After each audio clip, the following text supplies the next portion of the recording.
Depuis une dizaine d'années, on a pris l'habitude de les voir avancer sur l'eau, sur la mer, comme sur les lacs. Sur le Doubs, c'est plus rare. Et pourtant, faire du paddle à Besançon, c'est possible, et c'est même bien, y compris quand on manie la pagaie pour la première fois. C'est vraiment agréable, c'est super sympa. C'est pas forcément évident au début de prendre son équilibre, mais après, ça vient assez vite et l'impression de flotter sur l'eau, c'est bien. Le paddle a désormais son club, grâce à Laurent. Venu à la discipline il y a 3 ans, il a appris la rivière, comme il dit, et avait envie de partager sa passion. On a un magnifique spot qui peut changer en fonction de l'endroit d'où on part. Il y a plus de 30 km de rivières navigables praticables. Et puis c'est une pratique qui se démocratise. Vous avez vu, l'équipement c'est simple.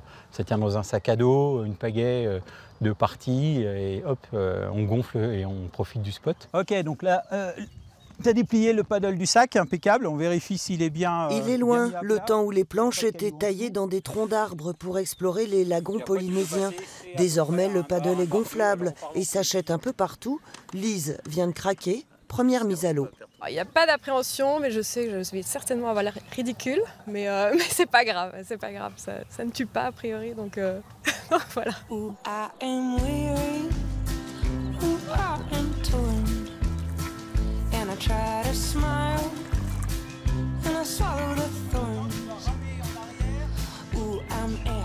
En 10 minutes, on est opérationnel. 1 heure, on sait faire des manœuvres, comme c'est le cas aujourd'hui. Et puis après, la perfection, elle s'acquiert tous les jours. Mais un bon paddleur, comme on a des champions français, internationaux, il faut quelques années après pour améliorer le geste.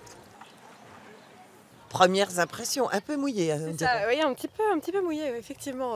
Je manque encore de stabilité, parce qu'il faut trouver ses marques entre pagaie à droite, pagaie à gauche, mettre les pieds en arrière, mettre les pieds en avant, arriver à tourner.